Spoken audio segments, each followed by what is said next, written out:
je skazený, zračený, na svete není mier. Ľudia sa nenávidia, bojujú za ten papier, za lásku, za falošné ideály, presvedčenie, za náboženskú vieru, je to chore povedžené. Doplácajú na to vždy iba tí nevinní, pomoci po peniazoch, túžia skrby syní. Doplácame na to všetci, starí, mladí aj deti, a tí, čo riadia tie vojny, tak tí sa tvária jak svätí. Jaká demokracia a jaká sloboda, iba diskriminácia miesto robota.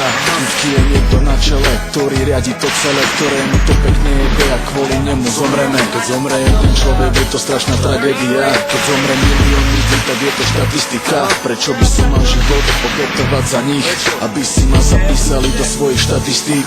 Peniaze, vojny, sebe slobodný, pozerám po tým, čo sme schopní.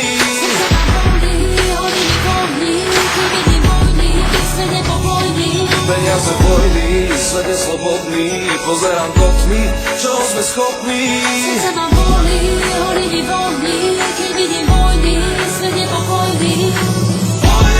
Ľudia umierajú, zmysel nemajú. Ľudia zabúdajú, že strácajú to, čo majú. Ľudia umierajú, zmysel nemajú.